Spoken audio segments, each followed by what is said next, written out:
Yo, what's up, legendary subscribers?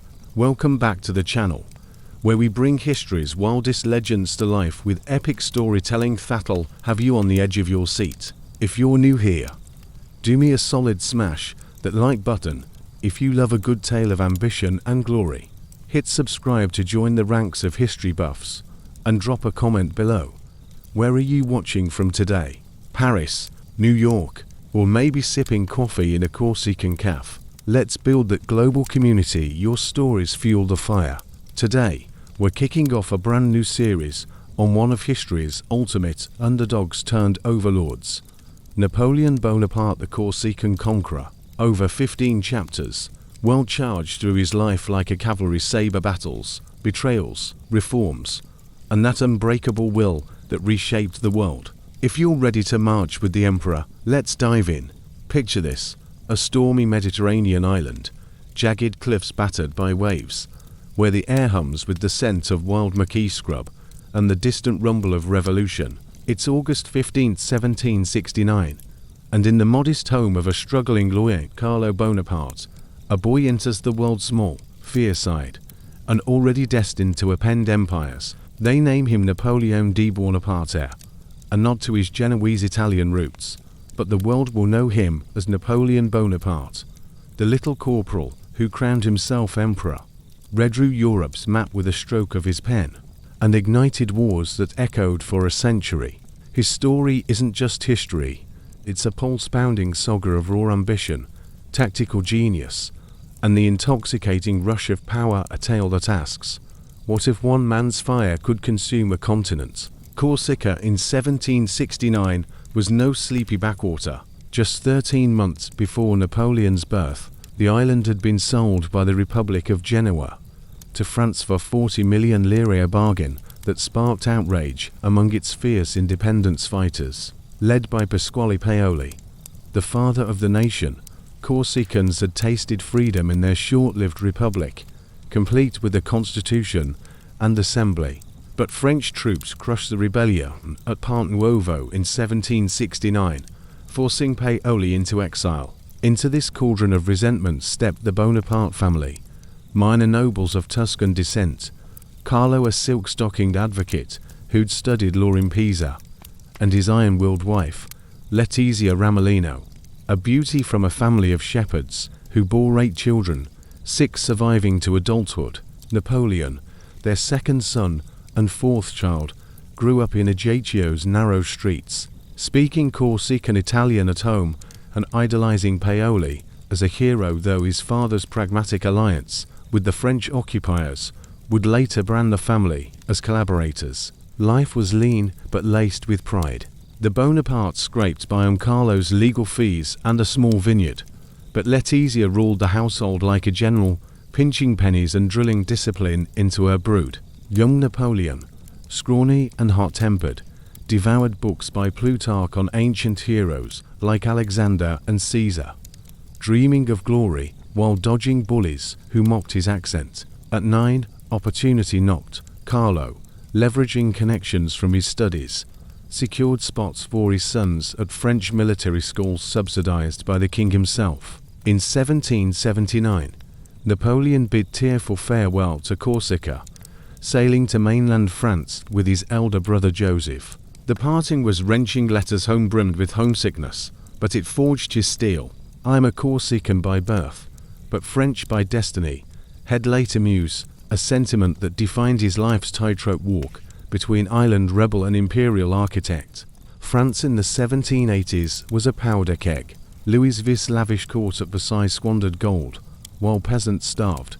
Taxes crushed the middle class, and Enlightenment thinkers like Voltaire and Rousseau whispered of liberty and equality. Napoleon landed at Brienne-l'Chateau, a grim military academy for 110 noble cadets, where he endured 4 years of isolation. Shorter than his peers, with a thick Corsican twang, he was nicknamed the Little Cabbage and pelted with snowballs. But in the classroom, he shone, devouring math, history, and geography, excelling in artillery tactics, a field demanding precision over brute force. His professors noted his feverish imagination and insatiable curiosity, but Piers saw Alona sketching battle plans by candlelight. By 1785, at 16, he graduated 42nd in his class from l'École Militaire in Paris, commissioned as a second lieutenant in the La Fraye artillery regiment, starting pay 1,200 francs a year, barely enough for bread. The French Revolution erupted in 1789 like a cannon blast, and Napoleon, stationed at Valence, watched with rapt attention. Storming of the Bastille. He cheered. Tennis court oath. He penned fiery essays. Execution of Louis V in 1793. A necessary purge, but Corsica pulled him back. Napoleon returned in 1793 to rally for Paulis independence, only to clash with his father's French loyalties. Branded a radical, the family fled to Marseille amid death threats. Back in France, Napoleon aligned with the Jacobin, writing Les Soupers de Beaucaire, a pamphlet predicting royalist defeat that impressed Augustin Robespierre. Arrested briefly after Maximilian's fall, he was freed to prove his mettle. Then came Toulon, 1793, a royalist stronghold seized by British and Spanish forces. As a 24-year-old captain, Napoleon volunteered, sketching maps by moonlight and positioning cannons on strategic hills. His plan: a daring artillery barrage on the British fleet's anchorages. On December 17th, amid grapeshot and smoke, his guns roared sinking ships, routing enemies, reclaiming the port in days. Wounded in the thigh, he emerged a hero, promoted to brigadier general overnight. "I was born for glory," head boast, and Toulon proved it. From there, the ascent was meteoric. In 1796, at 26, he wed Josephine de Beauharnais, 32-year-old Creole widow, with salon connections and a taste for luxury, sealing his entry into Paris elite. Commanding the ragged army of Italy, he transformed starving troops into victors, smashing Austrians at Lodi, where he crossed a bridge under fire, saber in hand, and Arcole wading a swamp with a tricolour flag. "Soldiers, you are naked, ill-fed. I will lead you into the richest plains in the world," he promised and delivered, his dispatches home-blending battlefield bulletins with propaganda gold. By 1798, ambition burned brighter.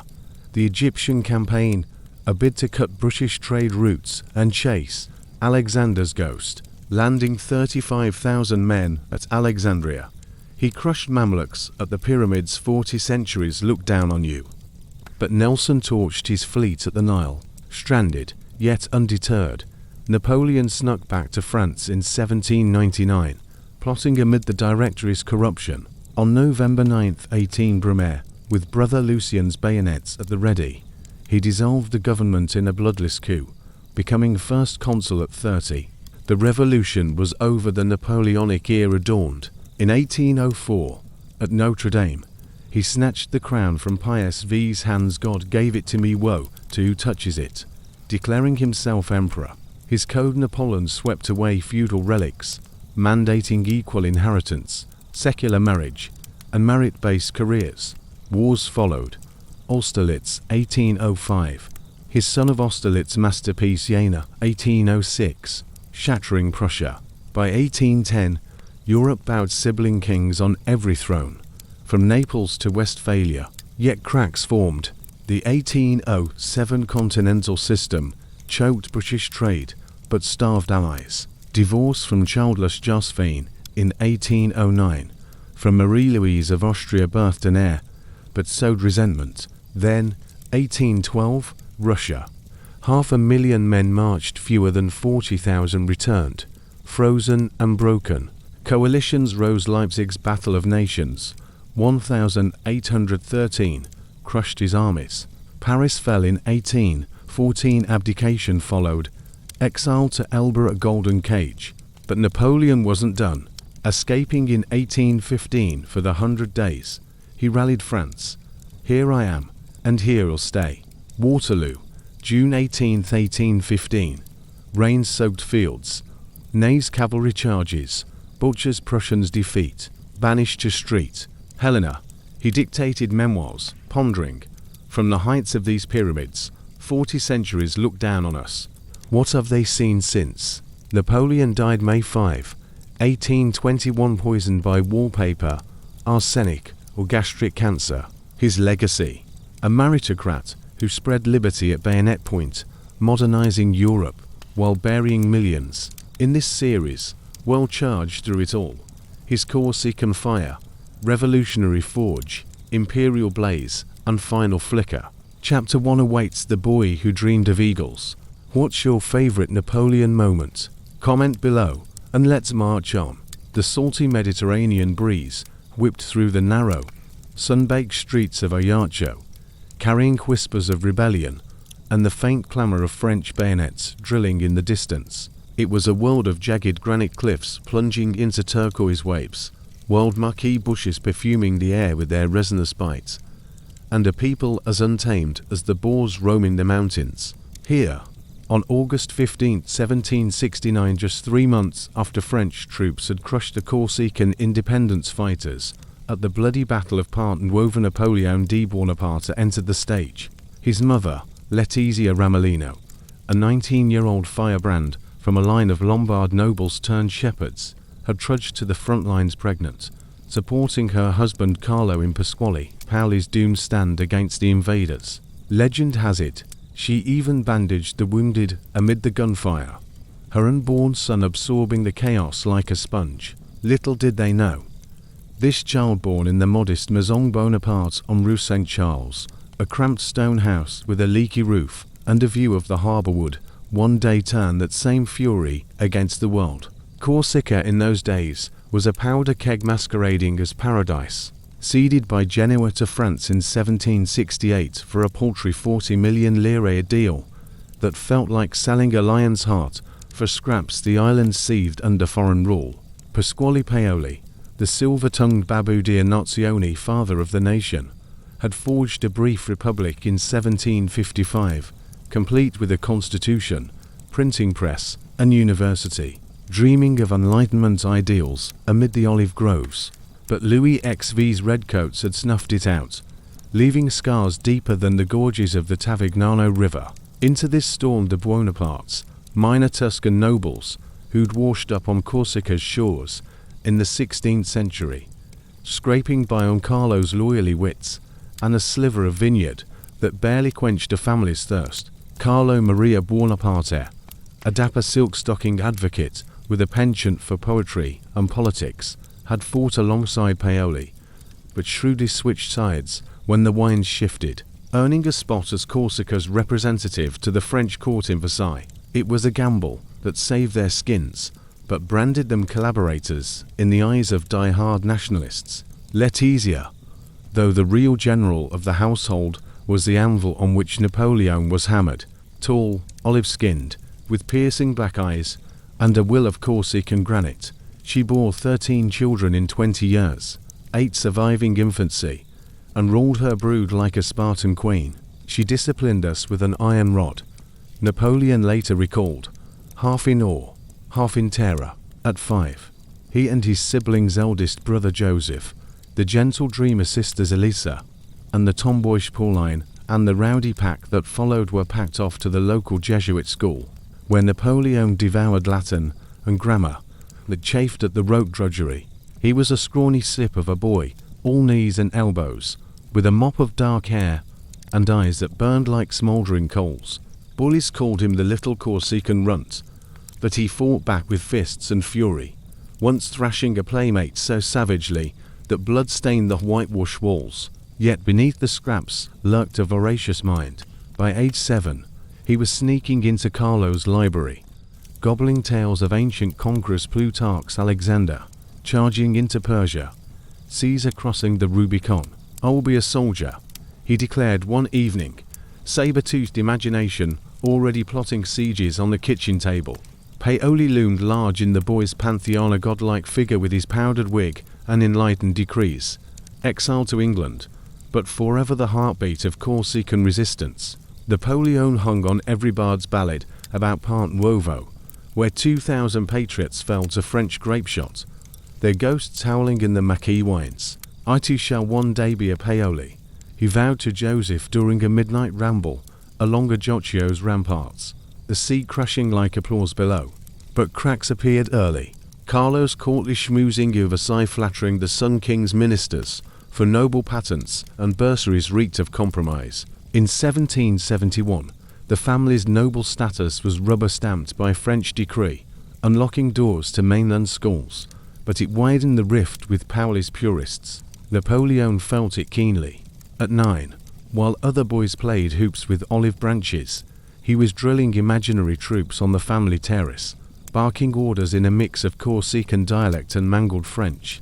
His accent, thick as chestnut honey, would haunt him later, but here it fueled his fire, a badge of the island's unbowed soul. Discipline came swift and stinging from Letizia. When the children gorged on contraband sweets, she'd lock them in the cellar on bread and water. When Napoleon skipped lessons to chase sea eagles over the cliffs, she'd yank him home by the ear, her palm cracking like a musket shot. Ambition is the yeast of the soul, she'd snap, echoing the island's creed, but tempering it with Catholic piety, rosaries at dawn, mass in the echoing cathedral where saints glared from frescoed vaults. Carlo, softer and more worldly, regaled them with tales from his Pisa days, doors in moonlit alleys, flirtations with Italian countesses. Yet even he couldn't shield the family from hardship.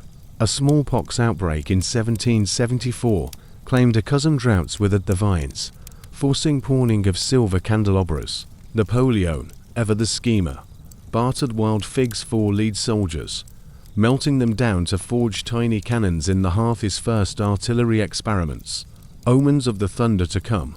By 1778, at age 9, the pull of destiny toed harder. Carlo, leveraging his Versailles contacts, snagged royal scholarships for his sons, Joseph to the seminary at Autun for priesthood, Napoleon to the military college at Brienne-l'Chateau. It was a ticket out of the island's cage, but the farewell sliced deep. On December 15, 1778, the boys boarded a creaking felucca in Ajaccio harbour, waves slapping like mocking laughter. Letizia wept openly. Clutching her shawl, Carlo puffed his pipe to hide the tremor in his voice. As the sails billowed toward mainland France, Napoleon pressed his face to the rail, memorizing the receding silhouette of Monte Cinta, the island's brooding peak, guardian of secrets. Corsica is my mother, he'd write years later, fierce and unyielding, who nursed me on her milk of liberty and revenge. But as the ship cut through the spray, the boy felt a new hunger, not just to avenge his homeland, but to conquer a world that had dared to chain it. Little did the seas know that defiant spark from a rock in the Mediterranean was about to set Europe ablaze. But first, the forge of France awaited a cold, snobbish mainland where the Corsican runt would learn to temper his fire into a blade. On to Chapter 2, where the outsider clashes with the elite, and ambition starts to sharpen its claws. The year was 1779, and the salt-sprayed memory of Corsica still burned in 10-year-old Napoleon Bonaparte's mind as he stepped onto the cold, cobbled mainland of France. The felucca that carried him from Ajaccio's harbour had docked at Toulon, and now, bundled in a threadbare coat, he faced a new battlefield, the military college of Brienne-l'Chateau. Far from the sunlit cliffs and fiery pride of his island, this austere academy in Champagne, with its grey stone walls and 110 sneering cadets, was a crucible meant to mould noble sons into officers of the king. For the scrawny Corsican, whose thick accent and modest lineage made him a target, it was a gauntlet that would temper his ambition into something sharper defiance laced with genius. Following the spark of his childhood dreams, this chapter tracks Napoleon's grueling years at Brienne, where isolation, mockery, and relentless study forged the boy into a strategist ready to seize his moment. Brienne was no place for the faint-hearted. Run by minim friars under royal patronage, the school housed boys from France's minor nobility, all groomed for service to Louis V. Napoleon, arriving in May 1779 with his brother Joseph, was an oddity. A scholarship student, his father Carlo's noble patent barely a decade old, secured through French flattery and an ancient lineage. The other cadets, sons of counts and barons, spotted the outsider instantly. His name, still spelled the Italian Napoleon, was mocked as Napoleon Bonaparte, a crawl jab meaning good part in French. His accent, thick with Corsican vowels, drew snickers his patched breeches, and bony frame earned him the nickname Pale Onez Straw Nose, a slur on his foreignness. Fights broke out often once. He blooded a richer boy's nose for spitting in his soup, earning a week in the school's damp detention cell. I am Corsican, head hiss, fists clenched, and it'll make you choke on your laughter. The school's regimen was brutal: reveille at dawn, Latin and math drills, fencing lessons, and endless marches in frostbitten fields. Yet Napoleon thrived where others wilted. His mind, quick as a musket shot, devoured geometry and trigonometry keys to artillery. His chosen field, mathematics, is the language of conquest. He scribbled in a notebook, sketching parabolas for cannon trajectories between lessons. History consumed him too. He pored over Plutarch's lives, idolizing Alexander's daring and Caesar's cunning, and read Voltaire's critiques of monarchy with a dangerous glint in his eye.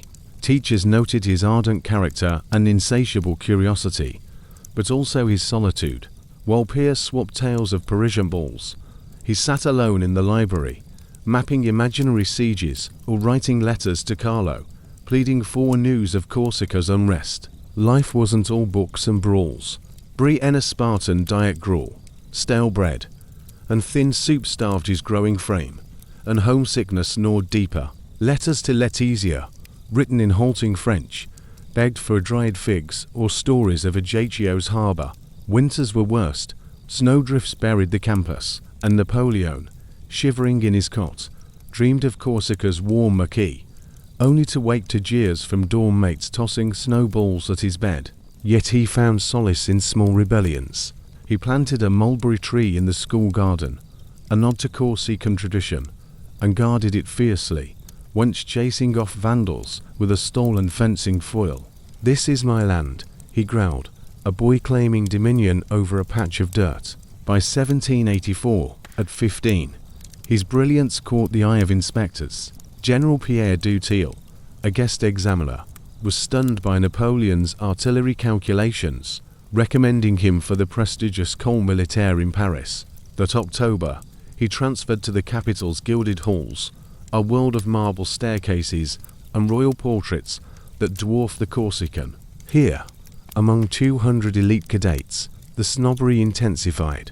Wealthy classmates flaunted velvet coats. Napoleon patched his own. But the school's artillery corps, led by mathematician Pierre-Simon Laplace, was his arena. He aced ballistics, memorized fortification designs, and practiced loading mock cannons until his hands bled. A gunner's life is precision, his instructor barked, and Napoleon internalized it, sketching siege plans by lamplight. Socially, he remained a loner, but glimmers of charm emerged. He befriended Louis-Antoine Fauvelet de Bourrienne, a fellow outsider who'd later become his secretary, swapping tales of Corsican rebels and Parisian scandals. At 16, in 1785, he graduated 42nd in his class, a solid, but not stellar rank, commissioned as the second lieutenant in the Lafray Artillery Regiment, stationed in Valence. His pay, 1,200 francs a year, barely covered boots, but the title was a key. At last, he was a soldier of France, armed with a mind sharper than any saber.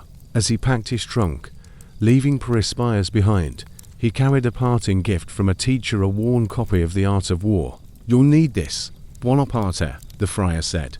The world won't bend easily. Valence awaited, a sleepy garrison town on the run, where the 16-year-old lieutenant rented a single room above a bookseller's shop.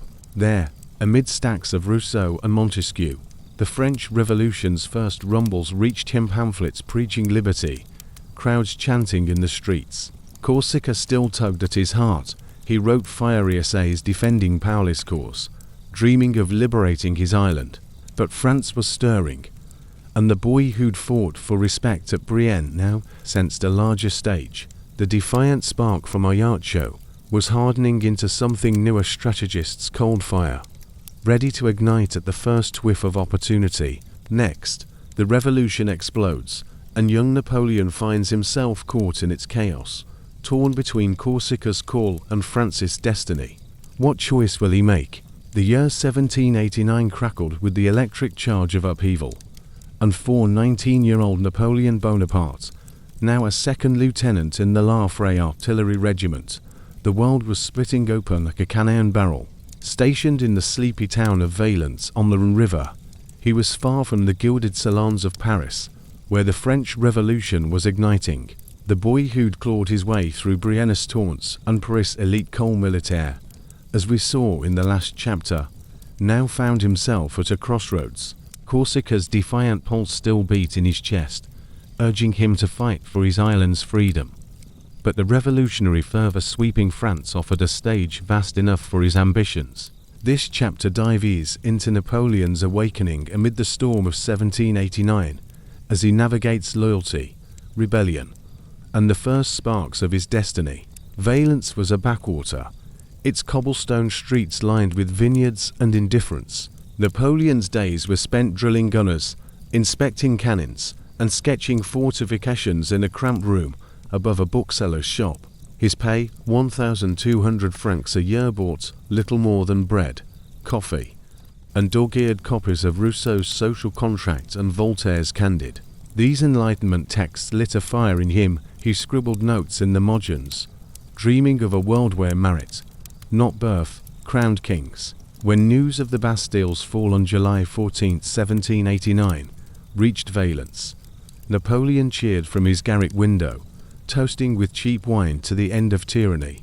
The tennis court oath, the Estates General, the Declaration of the Rights of Man. He devoured every pamphlet, his Corsican accent softening as he practiced French oratory in front of a cracked mirror. But Corsica called louder.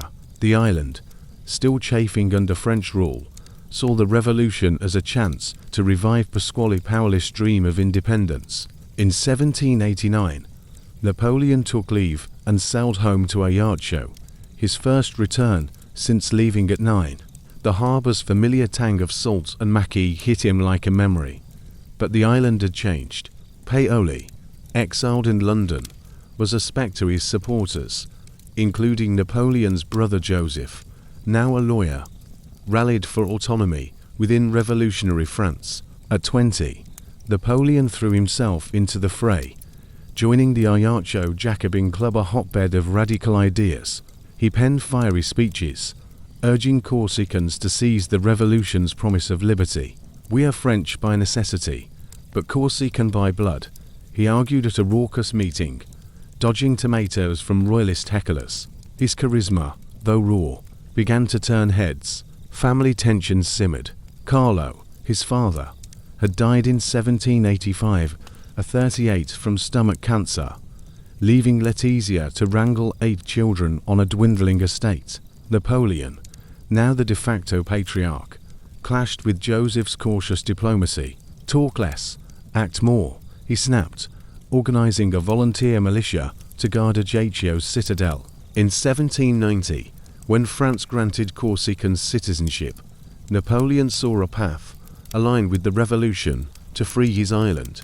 He lobbied for Paoli's return, writing letters to Paris that blended flattery with veiled threats.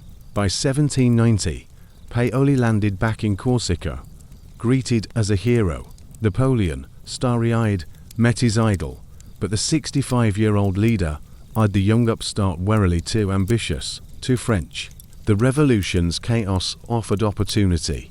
Back in Valence by 1791, Napoleon rose to first lieutenant, his artillery drills earning praise for precision. But France was fracturing. Louis' flight to Varennes in June 1791 sparked riots, and Jacobin-like Robespierre called for a republic. Napoleon, torn, wrote a pamphlet, Letter to Matteo Buonfuoco, blasting a Corsican royalist as a traitor. It was a hit, circulated in Jacobin clubs, but it alienated Paulist moderates. By 1792, he was back in Corsica, promoted to captain in the National Guard. Here, politics turned bloody. When a riot in Ajaccio over grain shortages spiraled, Napoleon's militia fired on protesters, killing 2.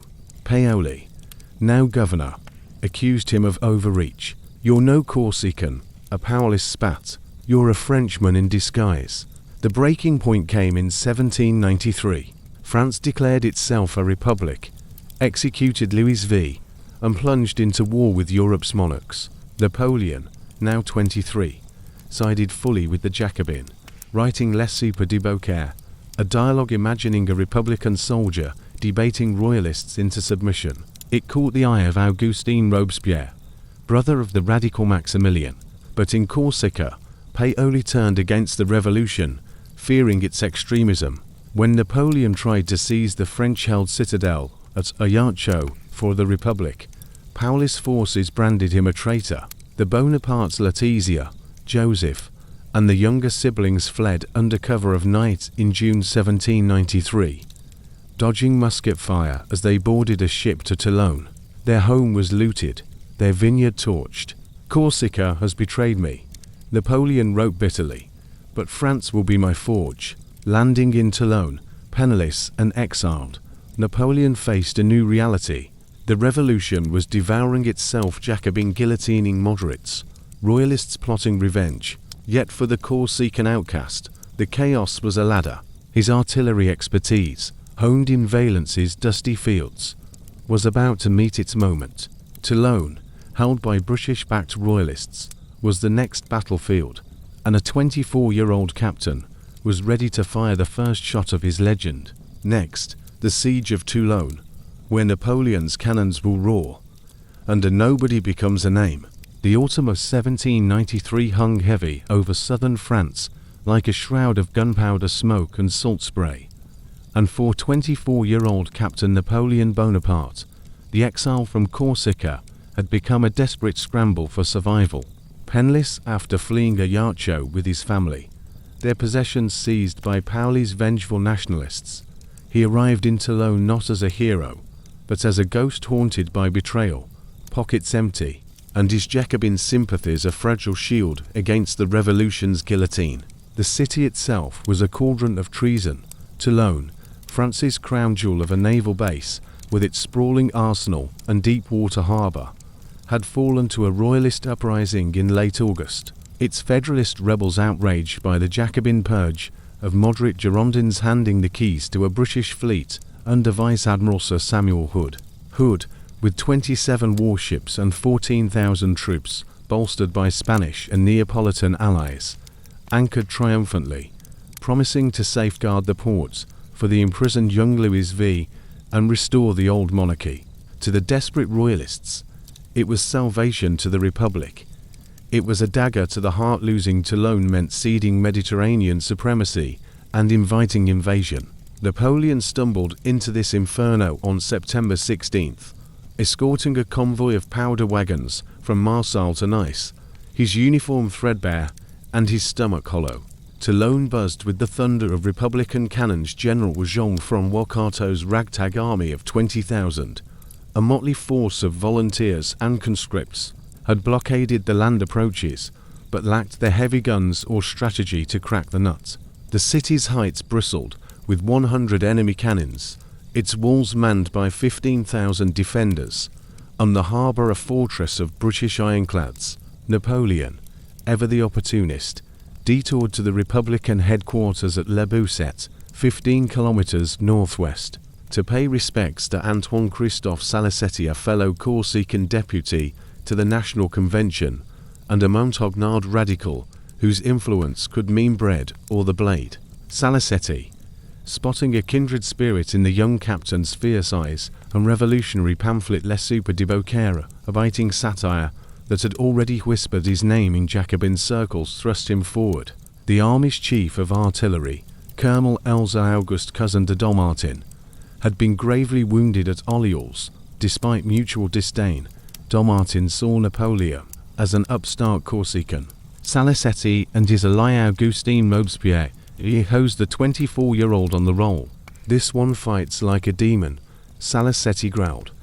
And just like that, Napoleon was in command of the siege's artillery, a force of barely 30 guns, manned by green recruits who could scarcely load a howitzer without blowing their fingers off. He wasted no time. Toulon's defences were a masterpiece of natural tyranny. The harbour, a mile-wide crescent ringed by hills, was lorded over by forts like Mulgrave, dubbed Little Gibraltar for its sheer cliffs, an 18-gun battery, and the Eaglet Peninsula, whose cannons raked any approach. The British fleet, Hood's pride, sheltered in the inner basin, untouchable from the sea. Napoleon prowled the lines by moonlight, sketching maps on scraps of paper, his boots caked in Provençal mud. He requisitioned every cannon he could, raiding nearby arsenals, compelling retired officers to re-enlist under threat of Salisetti's revolutionary tribunal, and drilling infantry in gunnery until their arms ached. By mid-October, he'd swollen his battery to 100 pieces, hulking 24-pounders, mortar-belching incendiary shells, and mobile field guns dragged by oxen over rutted paths. He named them with revolutionary fire La Montagne and Robespierre's faction, sans-culottes for the mob that had stormed the Bastille, positioning them on ridges to enfilade the harbour, forcing Hood's ships to hug the quay like frightened swans. Carteau's early assaults were butcher's work. A bungled infantry charge on September 22nd against Orléans ended in rout, with hundreds cut down by grapeshot. Napoleon fumed in his tent, a canvas lean to shared with his aide Bourrienne, poring over reconnaissance. "We cannot storm the walls," he argued to the general, his voice sharp as a bayonet. "We must seize the heights Mulgrave and Eaglet, plant guns there, and the fleet will choke on its own anchors." Carteau, a painter-turned-soldier more at home with easels than entrenchments, dithered, his delays turning the siege into a slog of skirmishes and starvation. Dugommier, the new commander after Carteau's sacking for incompetence, listened, a grizzled veteran. He saw the Corsican's feverish genius and greenlit the plan by early December, though skeptics whispered of Bonaparte's folly. The assault on Little Gibraltar launched at midnight on December 16th, a storm of shadows and sulphur. Under a moonless sky, 4,000 Republicans, grenadiers in tattered blue, volunteers howling Jacobin hymns crept up the cliffs, ropes and ladders biting into granite. Napoleon, at the vanguard with his 120-man rearguard, directed the barrage. His batteries thundered, shattering Mulgrave's gates, while sappers mined the base. The first three waves faltered. British redcoats and Spanish lancers poured lead from loopholes, felling officers in sprays of blood. "Forward, for the Republic!" Napoleon bellowed, sabre in one hand, pistol in the other, leading the fourth surge himself. Hand-to-hand carnage ensued. Bayonets clashed in the redoubt, powder smoke choking screams, the air thick with the tang of blood and cordite. A British bayonet gashed his thigh deep, a ragged tear that nearly cost him the leg, but he pressed on, seizing a cannon and turning it on the defenders. By dawn on December 17th, Mulgrave flew the tricolour, its guns now Republican eyes glaring down on the harbour. Panic rippled through the Allies. With Mulgrave's muzzles trained on the fleet, Hood ordered evacuation 18 warships and 100 merchantmen crammed with 15,000 royalists and looted silver, slipping out on December 18th to 19th amid a hail of French shot. One British vessel, the HMS Robust, exploded in a fireball, lighting the dawn like a funeral pyre. Toulon capitulated on December 19th, its streets echoing with cheers and the tramp of Republican boots. The reprisals were grim. Commissioners Paul Barras and Stanislas Fraun unleashed the terror, executing 700 to 800 prisoners on the Champ de Mars, their bodies bayoneted in heaps. Napoleon, bandaged by surgeon Jean-François Hernandez and absent from the slaughter, watched from his sick bed with a mix of revulsion and resolve. Victory demands sacrifice, but not savagery. Fame crashed over him like a broadside. On December 22nd, at 24, he was promoted brigadier general, the youngest in the army, hailed in Paris gazettes as the saviour of Toulon. Salisetti and Robespierre toasted him as a Montagnard star. Dugommier credited his plan outright, but whispers followed. His youth, his foreign accent, his unyielding gaze, as he limped toward the Italian front, assigned to command artillery there. Napoleon felt the weight of it all, the revolution's bloody gift, a name now synonymous with thunder. The siege wasn't just a win, it was his coronation in grapeshot, the forge where the Corsican captain became the general who would march on empires. Yet glory's shadow loomed, the reign of terror raged, and Robespierre's fall in July 1794 would drag Napoleon's patrons down, landing him in an Arles jail for 2 weeks on suspicion of Jacobin ties. But Toulon had armed him with more than rank, unshakable confidence, a taste for audacity, and eyes fixed on Italy's sun-drenched plains, where an army awaited its liberator. The spring of 1796 shimmered with promise and peril, and for 26-year-old Brigadier General Napoleon Bonaparte, fresh from his Toulon triumph, the world was a chessboard waiting for his next move. The guillotine's shadow still loomed his brief imprisonment in 1794, and the Robespierre's fall had been a stark reminder of the revolution's fickle blade. But Toulon had made him untouchable, a name whispered in Paris' smoky cafes and Jacobin clubs. Now, the Corsican general stood at a new precipice, command of the army of Italy, a ragged force of 38,000 men tasked with invading the Austrian-held north. Italy's sunlit plains, rich with vineyards and walled cities, were no mere prize, they were the stage where Napoleon would forge his legend. Building on the thunder of Toulon, this chapter follows his lightning campaign through Italy, where a young commander, armed with audacity and artillery, turned starving troops into conquerors and stunned Europe with his brilliance. Napoleon arrived at Nice on March 27, 1796, to find his army in tatters, soldiers barefoot, muskets rusted, and rations so scarce men boiled shoe leather for soup. The Directory, France's shaky 5-man government, had pinned its hopes on this campaign to cripple Austria's grip on Lombardy and fund the Republic's empty coffers. His generals Augereau, Masséna, Schroyer were grizzled veterans who eyed the wiry Corsican with skepticism, muttering about his youth and foreign name. "You'll see what this boy can do," Napoleon snapped, his accent still betraying Ajacio's lilt. Days earlier, on March 9, had married Josephine de Beauharnais, a 32-year-old Creole widow whose charm and connections in Paris salons opened doors. Her dowry included a lover's promise he'll bring you Italy's riches, and Napoleon meant to keep it. His plan was bold: strike fast, divide the Austrian-Piedmontese coalition, and seize the Po Valley's wealth. Italy's terrain was a general's nightmare: alpine passage choked with snow, rivers swollen with spring melt, and fortified cities like Turin and Milan bristling with cannons. Napoleon, a master of artillery, saw opportunity where others saw obstacles. He studied maps obsessively, sketching routes by candlelight in his tent, his aide-Burien scribbling orders at a breakneck pace. "Speed is everything," he told his staff. "We'll live off the land and make the enemy pay for our march." His army, outnumbered 2-1 by 70,000 Austrian and Piedmontese troops under General Johann Bewley, had one advantage: Napoleon's knack for turning chaos into checkmate.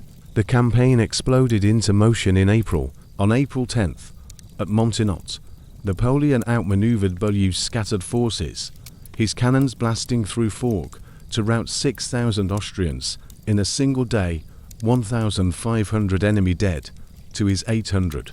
"Soldiers, you are hungry and naked," he proclaimed, standing on a crate, his voice carrying over the campfires. "I will lead you into the richest plains in the world." His men, electrified, cheered like wolves. Days later, at Mondorf, he flanked the Piedmontese, his artillery hammering their lines until they fled, leaving 3,000 prisoners and 10 guns. By April 28th, Piedmont's King Victor Ammonius III sued for peace, signing the Armistice of Carrasco, ceding key fortresses. Napoleon's dispatches to Paris, laced with propaganda, painted him as a liberator. "The Po is ours. Milan was the real prize." On May 10, at the Battle of Lodi, Napoleon faced 9,000 Austrians defending a narrow bridge over the Oder River. Their cannons raked the approach, mowing down French scouts. Napoleon, saber drawn, led the charge himself, boots splashing through mud, rallying grenadiers under a hail of grapeshot. "Follow me, or die, cowards," he roared, his silhouette framed against the smoke. The bridge fell in hours, 2,000 Austrians dead or captured, and Milan opened its gates on May 15, crowds tossing flowers As Napoleon rode in, a Corsican Caesar. "They call me the Little Corporal now," he grinned to Massena, who'd scarfed weeks earlier. The city's treasuries yielded gold, art, and grain enough to pay his troops and dazzle the Directory. But Napoleon's genius wasn't just in battles, it was in momentum. He pressed east, besieging Mantua, Austria's linchpin fortress, while fending off counterattacks. At Arcole in November, with the campaign teetering, he seized a tricolour flag and waded into a swamp under fire, rallying his men to smash 24,000 Austrians. "I saw him, a comet in the fray," wrote a soldier, awestruck. By February 1797, Mantua fell after a 6-month siege, starved out by Napoleon's relentless blockade. Austria, battered, signed the Treaty of Campo Formio in October 1797, ceding Lombardy and the Netherlands to France. Napoleon, at 28, had conquered northern Italy in a year, capturing 160,000 prisoners, 2,000 cannons, and 4 provinces. His army, now 50,000 strong, fed on looted riches. Paris buzzed with his name. The Directory, half grateful, half terrified, hailed him as the Republic's sword. Josephine, reading his fervent letters from Milan, adorned herself in Italian silks, though rumors of her affairs stung him. Yet Napoleon's eyes were already elsewhere across the Mediterranean, where Egypt's ancient sands whispered of Alexander's glory. The Italian campaign wasn't just a victory, it was a coronation, proving a Corsican could outwit empires. But ambition, like a cannon, demands constant firing, and Napoleon was already loading his next shot. Next, the pyramids beckon, as Napoleon chases a dream that could either crown him or bury him in the desert. The summer of 1798 scorched the Mediterranean like a forge, and for 28-year-old General Napoleon Bonaparte, the Italian triumphs of the previous year had whetted an appetite too vast for Europe's petty crowns.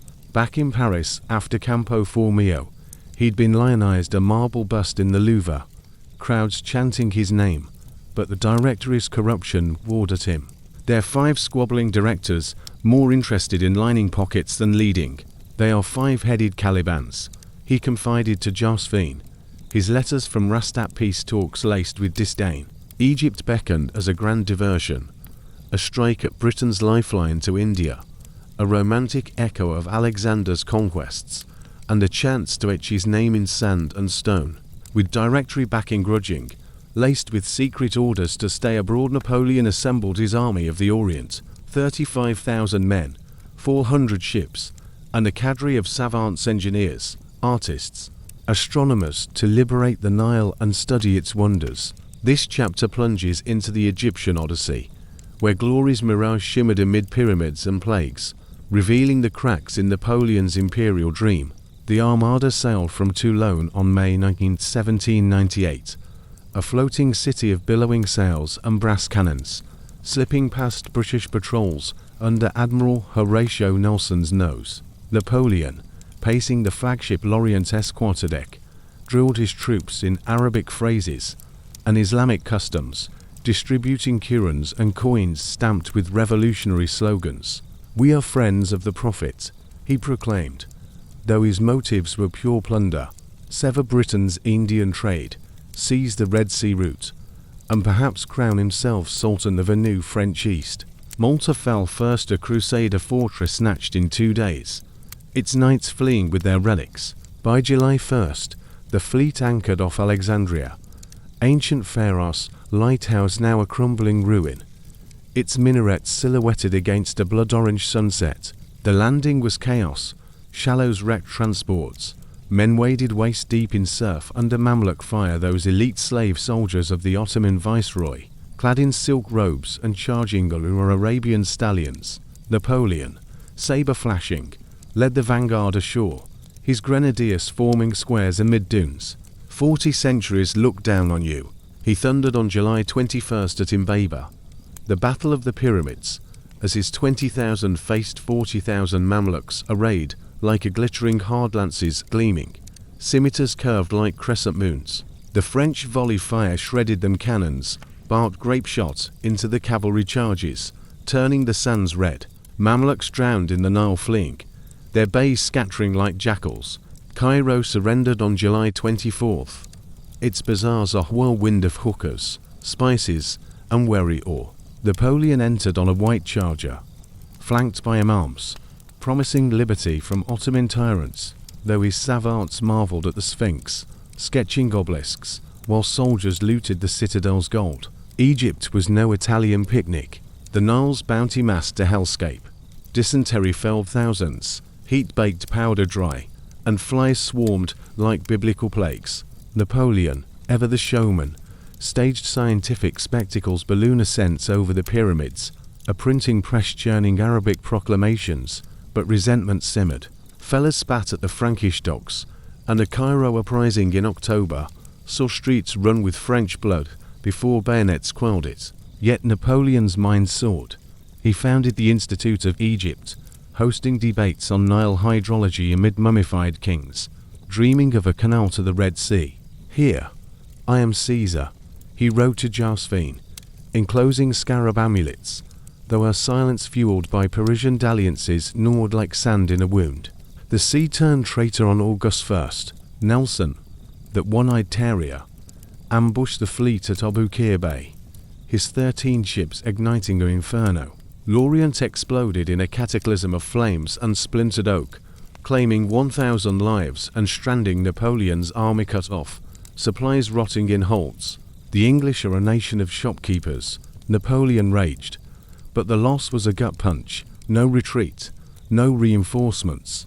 Undeterred, he marched east in February 1799, 13,000 men crossing Sinai's wastes, camels laden with water, scouts scouting Ottoman garrisons. At Jaffa, he stormed the walls in a frenzy, executing 4,000 Turkish prisoners in a grim reprisal that haunted him. War's horrors demand iron, he justified, but nights brought fevered dreams of ghosts. Syria tested him to breaking. Occas fortress, held by British consul Sidney Smith and Ottoman Pasha Ahmad Pasha, defied 3 months of siege from April to May 1799. Napoleon's cannons battered the ramparts, but plague bubonic, blackening limbs ravaged his ranks, claiming his brother-in-law Louis Bonaparte and thousands more. "The walls mock us," he confided to his chief of staff Berthier, as sorties repulsed assaults and Smith's rockets lit the night. By May 20, with Acre unyielding and supplies gone, Napoleon ordered retreat, his first real defeat, a scar on the conqueror's soul. "I have learned that glory is a fickle mistress," he admitted later, burning his siege guns to deny the enemy.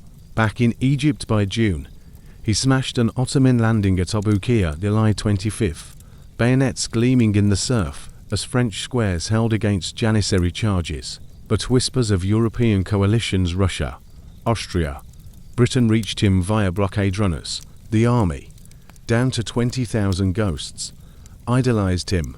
"Vive l'Empereur," they chanted, though he'd not yet claimed the title. Josephine's letters finally arrived, perfumed lies of fidelity, but Napoleon's heart hardened. On August 23, 1799, he slipped away on a frigate, abandoning his troops to General Clubber with promises of glory. Egypt was a dream, he told Berthier as Alexandria faded astern, but France needs a wake-up call.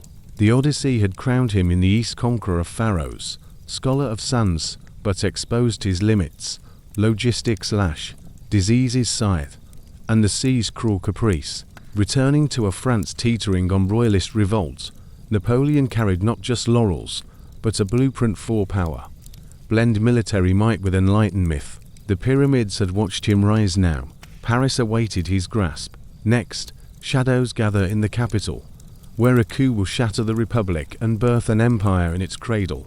The autumn fog of 1799 cloaked Paris like a conspirator's cloak, and for 30-year-old General Napoleon Bonaparte, returning from Egypt's mirage of glory. The city was a tinderbox, primed for his spark. The Directory France's creaking five-man regime, born from the revolution's ashes, teetered on collapse, its directors bickering like starved dogs over scraps of power. Royalists plotted in shadowed salons, Jacobin bade for purges, and the army, unpaid and ragged, muttered of bread riots, Napoleon's frigate, the frigate Muron, had slipped into Frejus harbour on October 9, amid delirious cheers. His soldiers, survivors of Nile flames and Occa's plague, paraded him through villages as a living talisman. But beneath the laurels, he nursed a secret. Egypt had been a hollow triumph, his army abandoned to Ottoman scimitars, his dreams of Eastern Empire drowned in Obuka's waves. Now, France called not a saviour, but a stage for his grandest gambit. He arrived in Paris on October 16, gaunt from seasickness, his uniform hanging loose on a frame, whittled by fever. Josephine greeted him at their Rue de la Victoire townhouse with tears and whispers, her infidelities a fresh scar. He'd burned her letters unread during the voyage, but ambition trumped jealousy. The Directory is a corpse, he told his brothers, Lucien and Joseph, over candlelit maps, his voice a Corsican rasp honed by command. We must bury it before it poisons us. Lucien, now a fiery tribune in the Council of 500, and Joseph, the diplomat wheeler dealer, nodded. Their sister Pauline, ever the flirt, charmed Kieselornias. Napoleon, no longer the impulsive captain of Toulon, had learned guiling Cairo's bazaars, blend force with facade, myth with musket. The plot crystallized on October 23 at St. Cloud Palace, a marble shell west of Paris, where the Directory convened. Napoleon, backed by General Joachim Murat, his dashing brother-in-law, whose cavalry could cow any crowd, and a cadre of 500 loyal grenadiers, rehearsed the script. Paul Barras, the corrupt director, who'd once praised him, was bought off with a bribe. Emmanuel Size, the philosopher plotting a new constitution, saw Napoleon as the sword to his pen. The dates, 18 Brumaire, year 8th November 9th 1799. Dawn broke chill and grey. Napoleon, pale in his general's blue, paced the Tuileries gardens, dictating orders to Berthier. If they resist, we end it, he murmured, fingering a pistol. By noon, cannons rumbled into position around the palace, Murat's dragoons sealing the Orangery Hall, where the councils of ancients and 500 debated. The coup unfolded like a poorly rehearsed farce, then a thunderclap. At 11 a.m., the Council of Ancients, stacked with Napoleon's placemen, voted to move proceedings to St. Cloud for security, naming him commander of the guard. But in the Orangery, radicals howled betrayal. Outrule the dictator. Lucien, presiding, feigned calm, then signaled Murat. As Napoleon burst into the chamber at 3 p.m., saber clanking, he faced a hornet's nest deputies on benches, bayonets at his throat. The Republic is in danger, he stammered, his rehearsed speech crumbling under jeers. A Jacobin lunged, a grenadier parried with a rifle butt. Chaos erupted. Shouts of "down with the tyrant" drowned his words. Napoleon, blooded on the cheek by a flung inkwell, retreated, whispering to Lucien, "End this." Lucien, ever the showman, seized the moment. From the balcony, he harangued the troops below. "Look at your general, struck by daggers. Defend him against assassins." Murat, grinning like a wolf, roared, "To arms." His dragoons stormed the hall at dusk, boots thundering on marble, sabers flashing. Deputies fled through windows, chairs splintering, some hid under tables. Others scrambled over the palace roof into the Seine. By nightfall, the councils were ghosts. 300 arrested, the rest cowed. Napoleon, bandaged and grim, addressed the remnants, "Citizens, the revolution is saved." A provisional commission of public safety emerged, with Napoleon and Size at its helm. The Directory dissolved. France awoke to a new consulate, 3 consuls, Napoleon as first, with Roger Ducos and Size as figureheads. Power's honey was sweet, but thorns lurked. Size, dreaming of a constitutional republic, drafted a charter that clipped Napoleon's wings. No, Napoleon snapped in secret sessions, his pen slashing clauses. By December 13th, the constitution of year 8th was his. The first consul held veto, appointed ministers, commanded armies, elected for 10 years, a lifetime in revolutionary terms. A plebiscite rubber-stamped it, 3 million yes votes, though ballots were stuffed like sausages. On February 19, 1800, in the Luxembourg Palace's crimson-draped hall, Napoleon took the oath before a crowd of senators and generals, his hand on a revolutionary Bible. "I swear to maintain the integrity of the Republic," he intoned, eyes gleaming. Outside, cannons saluted inside. Murat whispered, "Now you're king without the crown." The transition was velvet over iron. Napoleon charmed the masses, roads repaired, bandits hanged. The Bank of France chartered to stabilize the lever. But shadows deepened.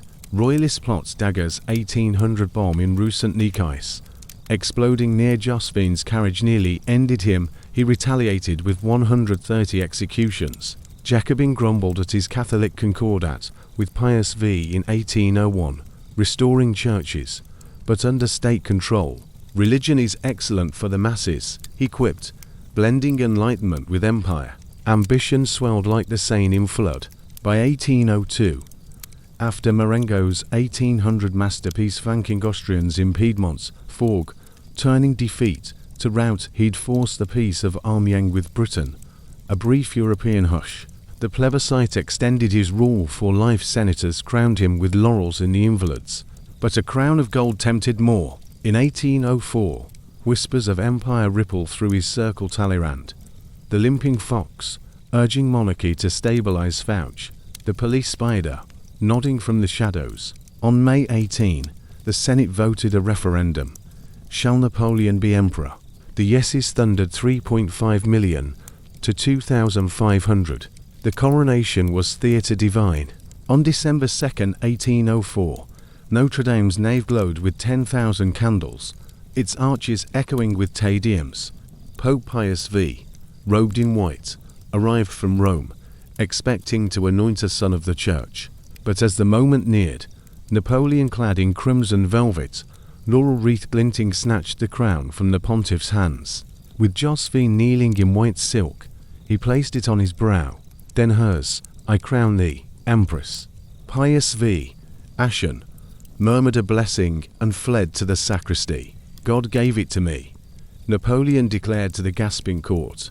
"Woe to him who touches it." Murat, now king in waiting, being Talleyrand smirked. Outside, Paris erupted in salvos. Inside, the Republic breathed its last. Emperor Napoleon I, at 35, ruled an empire from Lisbon to the Rhine. Sibling kings installed. The Legion of Honor rewarding merit over birth. His code Napoleon, promulgated that March, swept feudal dross, equal inheritance, secular contracts, careers open to talent. From the heights of these pyramids, he echoed his Egyptian cry. 40 centuries looked down on a new Rome, but the crown weighed heavy. Britain, spurned by Amiens collapse, forged coalitions. His siblings squabbled like vipers. Glory demanded war, and the eagle's shadow lengthened. Next, the laws of the eagle take flight, reforming a fractured continent from the ashes of revolution. The winter of 1804 lingered in the chill of Notre Dame's vaulted shadows, where Napoleon Bonaparte, freshly crowned emperor at 35, stood not just as a conqueror of thrones, but as an architect of order amid the revolution's lingering rubble. The coup of Brumaire had toppled the Directory's chaos, as we traced in the last chapter, but true power demanded more than bayonets. It craved permanence, a legal scaffold to bind France's fractured soul. The old regime's patchwork of feudal edicts, regional customs, and revolutionary decrees had bred confusion. A noble in Brittany might inherit by primogeniture, while a merchant in Provence haggled under Roman law. Napoleon, ever the Corsican calculator, saw law as artillery for the mind, precise, unifying, and unyielding. "I want a code that will outlive me," he declared to his council, and so the Napoleonic Code was born, a revolutionary hammer wrapped in imperial velvet, reshaping not just France, but the legal DNA of nations. The seeds were sown in the consulate's feverish dawn. In August 1800, mere months after Marengo's blood-soaked triumph, Napoleon appointed a commission of 4 jurists Jean D and E Marie Portalis, from Denis Tronchet, Jacques de Maleville, and his uncle Flicet Bigot de Premanu, to distill the revolution's ideals into statute. Portalis, a silver-tongued Provençal with a philosopher's bent, led the charge, drawing from Roman Justinian's Corpus Juris Civilis, revolutionary statutes, like the 1791 Constitution, and Enlightenment beacons Montesquieu's separation of powers, Rousseau's social contract. Napoleon chaired over half the 116 plenary sessions, storming through the Tuileries salons in a bicorn hat, pounding tables with demands, make it clear, make it rational, no loopholes for the sly. He rejected drafts that smacked of feudalism. Jacquinot's 1803 proposal, heavy on parental tyranny and divorce curbs, was scrapped after Marengo's glow faded. By March 21, 1804, Yergy, the Code Civil Day, Freinet 2,281 articles in 7 books was promulgated, etched in imperial decree, and rushed to print amid the coronation's fanfare. At its core, the code was a guillotine for the Ongxiang rhymes ghosts. Book 1 abolished feudal privileges, declaring all citizens equal before the law, noble or peasant. The scales tipped for none. Every Frenchman, Article 1 proclaimed, enjoys civil rights, property.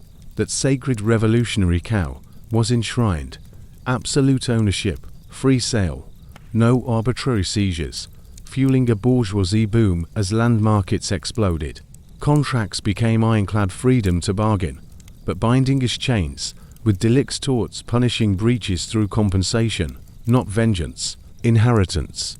Primogeniture's corpse was buried, equal shares for all heirs, though sons edged daughters in the free portion, a nod to Napoleon's patriarchal itch. The law must favor the family, he insisted, envisioning stable hearths as empire's bedrock. Yet the code's cool dipped in conservative ink too, especially where women tread.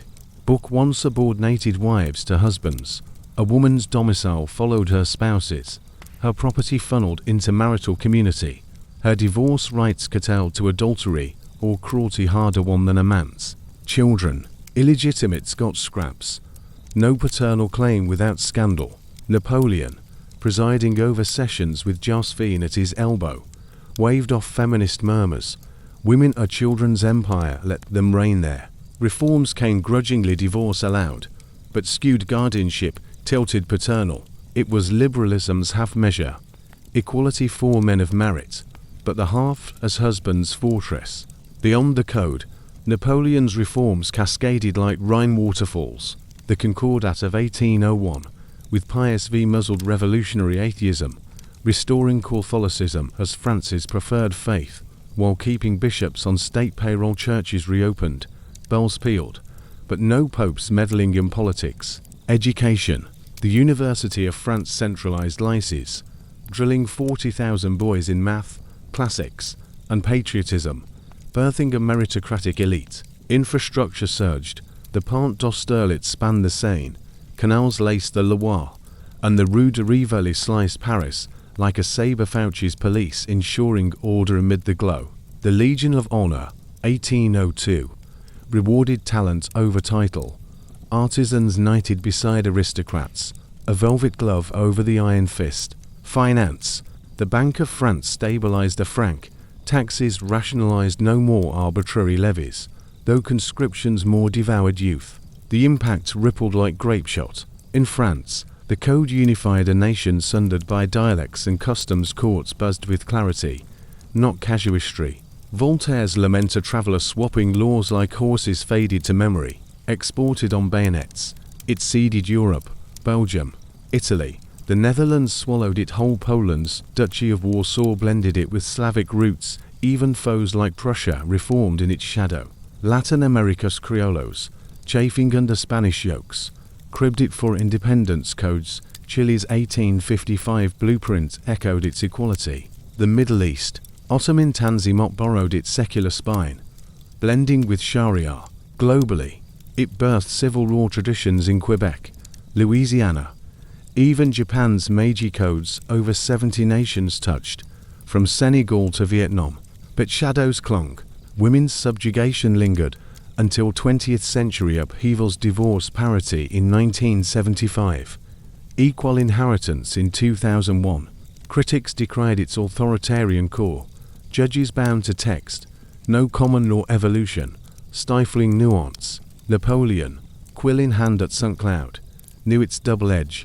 My code will be my greatest victory. It tamed the revolution's wild beast, forging equality from chaos, yet chained liberty in family fetters. As 1805 dawned, with Austrian drums beating war, the eagle's laws fortified his throne, but empires, like codes, demand constant amendment. Next, thunder rolls across the continent, as Napoleon's conquests peak in a blaze of Austerlitz sun. The autumn of 1805 draped Europe in a shroud of gathering storms, and for 36-year-old Emperor Napoleon I, the reforms of his code, those iron statutes that had stitched France's wounds, as chronicled in the last chapter, now served as the unyielding spine for his boldest thrust yet. The peace of Amiens had crumbled like dry biscuit under British naval boots, reigniting the Third Coalition, Austria, Russia, Britain, and Prussia forging a noose around France's flanks. Napoleon, from his Campaign war room, saw not peril, but a canvas for mastery, a chance to shatter the old order's remnants and etch his empire from the Rhine to the Danube.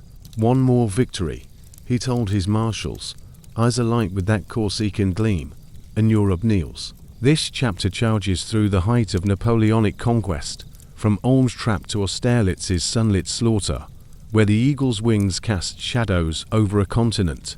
The Grande Armée, 200,000 men, a marvel of logistics, with 1,000 artillery pieces and pontoon trains snaking like iron veins, mustered at Boulogne in August, feinting an invasion of England to bait the coalition. But Napoleon's genius lay in misdirection.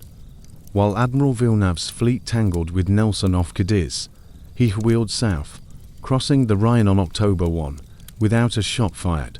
March divided, fight united, he decreed, dividing his corps into autonomous hammers, Bernadotte's Swedes in the van, Murat's cavalry as the scythe. Austria's General Mack von Liebrich, commanding 70,000 in Bavaria, puffed his chest at Ulm, a Danube River town ringed by hills. Napoleon, with 210,000, enveloped him like a noose. Devout's corps force marched 150 miles in 12 days, outflanking Mack from the east. Soult's divisions sealed the west. The enemy is in my bag, Napoleon quipped on October 15. As scouts reported Mack's panic, Ulm fell in a whimper. On October 20, after a week of rain-lashed skirmishes, French voltigeurs picking off Austrian outposts like grapes, Mack surrendered 27,000 men, 65 cannons, and his dignity, the finest maneuver since Alexander. Talleyrand toasted in Paris, but Napoleon pressed on, his army a swarm of blue coats devouring 15 miles a day. Vienna opened its gates on November 13th. Its Habsburg palaces plundered for maps and mistresses. Napoleon billeted in Schönbrunn, scribbling orders amid Rococo frescoes. Archduke Charles fled to Hungary. The Russians, under Kutuzov and Tsar Alexander I, hovered 100 miles east at Olmutz, their 85,000 green-coated bears eyeing the French with Cossack cunning. Napoleon, outnumbered on paper, feigned weakness. Let them come, he told Berthier, concealing his flanking march through Bohemia's fog-shrouded passes. Austerlitz dawned December 2nd, the Emperor's birthday, on the Pratzen Heights, a rolling plateau south of Brno, mist veiling the frozen ponds like a bridal veil. Napoleon, sleepless in his tent, reviewed his 73,000 against the Allies' 86,000, Russians in white caftans, Austrians in yellow, a rainbow horde drunk on overconfidence. This day will be ours, he proclaimed to his marshals at midnight, unveiling the plan, a feigned retreat on his right to lure the Allies down from the heights. Then Soult's grand battery, smashing through the center like a thunderbolt.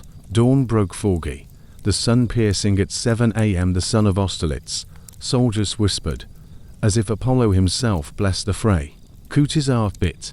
The Allied left charged Napoleon's weak right under Devout, who held like granite, his 9,000 repelling 40,000 across frozen streams. At 9 a.m., the trap snapped. With the Pratzen Plateau bare, Napoleon unleashed the cry, one sharp blow, and the war is over. Soult's 20,000 surged up the slopes, drums rattling like hail, bayonets glinting through mist. Vandame's divisions flanked the Allied center, buckled Russian squares, shattered by canister shot. Austrian cuirassiers trampled in the crush. "They are ours," Napoleon yelled from the heights, telescope to eye, as Lannes' corps wheeled left, enveloping the rout. By noon, the ponds cracked under panicked hooves and boots. 9,000 allies drowned in icy slurry, their banners muddied flotsam. Kutuzov fled. Blooded Alexander, young and shaken, galloped to safety, muttering of French sorcery. Casualties told the tale. France lost 9,000, the coalition, 36,000 prisoners, dead, drowned. The Battle of the Three Emperors, Wits dubbed it, with Francis suing for peace on the field. The Treaty of Pressburg in December ceded Venice, Tyrol, and Salzburg to Napoleon's puppets. He crowned his brother-in-law Viceroy of Italy. Europe reeled. Prussia, cowed, signed an alliance. Russia licked wounds. Napoleon returned to Paris in triumph, parades thundering down the Champs-Élysées, but whispers stirred his marshals, gorged on loot, chafed at the endless march. Britain, unscathed at sea, plotted from London forks. Austerlitz was the zenith, a symphony of steel and sun where the Corsican upstart humbled Caesars. Yet heights invite falls. The eagle, wings spread wide, now ere the east's frozen moor, where Russia's bearer waited with claws of winter.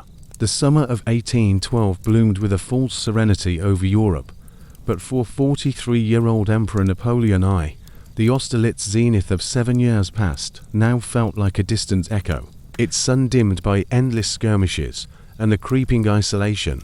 The continental system, his economic blockade strangling British trade, had choked allies into rebellion. Portugal defected, Sweden turned, and Russia, under the young Tsar Alexander I, chafed at French tariffs gutting its Baltic ports. Alexander, is my ally no more? Napoleon fumed in the Tuileries War Council, maps splayed like a dissected corpse. The Fourth Coalition loomed, but Napoleon, ever the gambler, saw Russia's vastness not as a graveyard, but a grand canvas. Invade, shatter the Tsar's will, install a puppet, and pivot west to crush Britain. Moscow is the heart, take it, and the bear bleeds out, he told his marshals, ignoring Ney's grim mutterings of winter's fangs. This chapter trudges through the fatal Russian march, where hubris met blizzard, and the Grande Arme's 600,000 souls melted into myth. The muster was a spectacle of imperial might. From May, 450,000 French and Allies Poles under Poniatowski, Italians, Germans, even reluctant Prussians converged on the Niemen River, a serpentine border snaking through Prussian Poland. Napoleon, Ponthieu, his hair thinning under the bicorn, crossed on June 24 in a gilded barge, proclaiming the Second Polish War to resurrect that Tsar's boogeyman. Logistics, his old mistress, betrayed him early. Supply lines stretched 500 miles from Warsaw, wagons mired in June mud, forage scant in a land scorched by scorched earth. Whispers, "We march on our bellies," he echoed Frederick the Great, but the Grande Arme's 200,000 horses stripped the steppes bare, soldiers gnawing boot leather by July's end. Kutuzov, the one-eyed Russian fox, played the hare masterfully. With 250,000 troops, he yielded ground like sand through fingers. Vilnius evacuated July 28. Smolensk torched August 18, luring Napoleon deeper into the moor. Skirmishes nipped at Ostrovno. Platov's Cossacks harried flanks, sabres flashing in birch groves at Borodino. September 7, 250,000 clashed in a meat grinder 70 miles west of Moscow. Dawn's fog lifted on a plateau of ravines, and redoubts. Napoleon, feverish with a urinary infection, directed from a hillock tent, his cough muffled by cannon roar. "This is a battle for Russia," he rasped to Berthier, unleashing 1,200 guns thunder that felled 70,000 on both sides in 12 hours of hell. French bayonets pierced the great redoubt, but Kutuzov held the line. Bagration fell, his Georgian blood soaking the earth, yet the Tsar ordered retreat. A Pyrrhic draw, Napoleon admitted, claiming 44,000 enemy dead to his 28,000 truth bent like a saber. Moscow beckoned, a mirage of onion domes and golden crosses, entered September 14th by a Grande Armée down to 100,000 ghosts. Dysentery and desertion whittling ranks like a scythe. The city burned that night, not by French torches, but Russian fuses, Governor Rostopchin's parting gift. Flames leaping from 600 arson points, devouring warehouses and palaces in a week-long inferno. Napoleon, from the Kremlin, watched the glow. What a start for the campaign, he quipped bitterly. His loot icons, furs ashes. No surrender came Alexander. From St. Petersburg, spurned peace. Cossacks will bury you. Winter whispered first in October's frosts, then howled by November temperatures, plunging to -30°C. Unprepared French in linen coats, their boots rags. The retreat ignited October 19. A serpent of 90,000 coiling back along the Smolensk road, now a charnel house of empty villages. Kutuzov shadowed from afar, but partisans swarmed, Cossack lances skewering stragglers, peasants sniping from birch thickets. At Maloyra Slavets on October 24, a savage rearguard clashed 12 hours of house-to-house bayonet work forced a detour through the unpaved old Smolensk road, a quagmire of mud and manure. Typhus and frostbite claimed thousands, daily horses dropped. Wagons sank, soldiers ate fallen mounts raw. Napoleon, in a sleigh cocooned in furs, dictated bulletins to Paris. The army is healthy, the enemy in flight lies that fooled no one. By November 6th, the Berezina River loomed, a swollen torrent iced at edges, but raging in the center. Victor's corps bridged it under shellfire pontoons of frozen carts, 30,000 crossing in chaos as Russian artillery hammered the banks. 25,000 drowned or burned. The Eagle standard sank in the current. Berthier wept openly as they fled. Nay, the bravest of the brave brought 1,000 survivors from the rear through hellfire. Napoleon, sensing the end, abandoned the army December 5th at Smorgony, Lithuania, slipping west in a coach with Caulaincourt, his marshal's pleas echoing, "Stay, sire." He reached Paris December 18th, greeted by frantic senators and a city buzzing with defeat. The Grande Armée, 380,000 Gondizes, 100,000, combat, 100,000, cold and starvation the rest. Moscow's ashes mocked him. Alexander's silence rang like a knell. Russia wasn't just a campaign, it was a requiem. The bear's claws vastness, fire, frost had flayed the eagle bare. Coalitions stirred and Prussia defected. Austria turned. Napoleon, in the Tuileries glow, pondered his maps with shadowed eyes. From the sublime to the ridiculous is but a step. The winter's bite had drawn first blood, and the empire's veins ran colder. The autumn winds of 1813 howled through the Saxon plains like the ghosts of fallen comrades, and for 44-year-old Emperor Napoleon I, the Russian winter's scar had festered into a mortal wound. The Grande Armée, rebuilt from Moscow's ashes with green recruits and reluctant allies, had clawed back ground in the spring. Elton and Bautin's Pyrrhic victories buying time, but the coalition's noose tightened inexorably. Prussia's defection in March, Austria's declaration in August, Sweden's Bernadotte once, Napoleon's marshal, now a crown prince with a grudge, had swelled the enemy to 500,000 souls. Their Trachtenberg plan a blueprint for hounding him like a wounded stag. Napoleon, from his Dresden headquarters, sensed the trap closing around Leipzig, a Saxon crossroads of trade routes and treachery, where King Frederick Augustus III wavered like a reed. They converge here, he told Berthier, poring over maps stained with wine and ink, but I will break them in pieces. This chapter chronicles the cracks in the empire at Leipzig, the battle of the nations, where over 500,000 men collided in Europe's bloodiest pre-modern clash, shattering Napoleon's grip on the continent. Leipzig sprawled like a medieval web, its suburbs a patchwork of villages: Möckern, Warkow, Liebertwowitz, ringed by low hills, and the Pleiss and Elster rivers, a natural moat with but one bridge westward at Lindenau. Napoleon arrived October 14th, with 195,000 troops, French corps of 127,000, bolstered by Poles, Italians, and Saxons whose loyalty frayed like old rope, plus 700 guns. His plan: hold the line, lure the Allies piecemeal, and smash Schwarzenberg's Austro-Russians from the south before Butcher's Prussians struck north or Bennigsen's corps closed east. But numbers mocked him.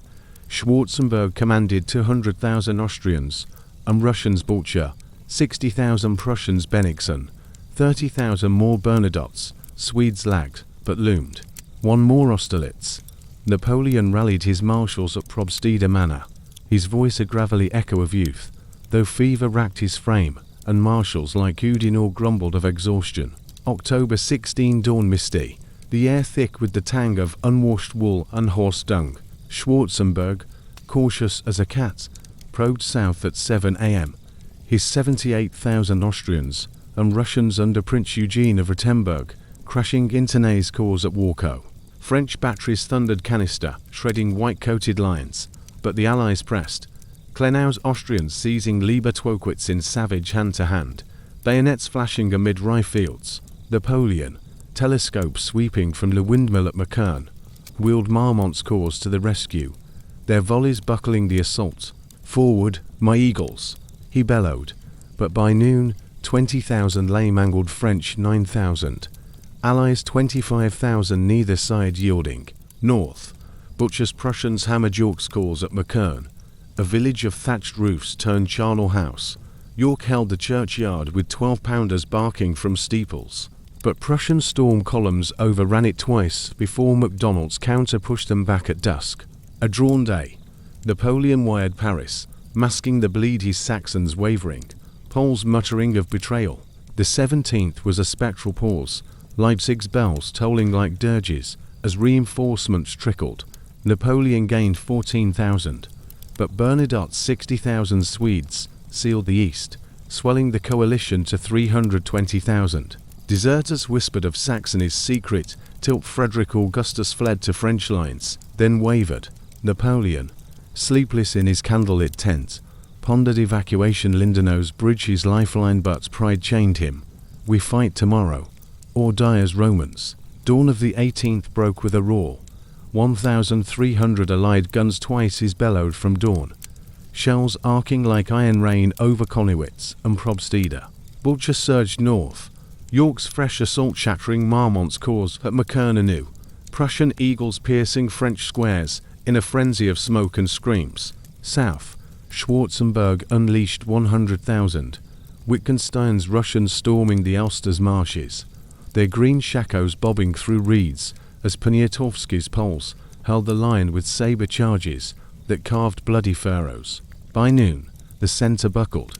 Ney, the red-bearded brute, mismanaged the defence at Meukern, his 20,000 overrun by 50,000 Prussians. MacDonald wounded, his coach shredded, rallying with a broken sword. Napoleon, from the Gaugenberg hill, fed in reserves like cards from a deck. Old Guard grenadiers in bearskins stemmed the tide at Probstede, their volleys felling Cossacks in heaps, but the flanks crumbled.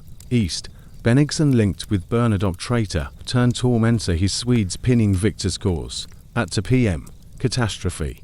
A Saxon brigade, 5,000 strong, defected mid-charge, their blue coats wheeling on French batteries, spiking guns in a hail of betrayal. Treason, Napoleon thundered, but the rot spread at Württemberg and Baden, contingents melting away. Poniatowski, the Polish lion, drowned his corps in the Elster's flood, his horse floundering as shells churned the shallows. Dusk fell en route. Napoleon ordered retreat at 5 p.m.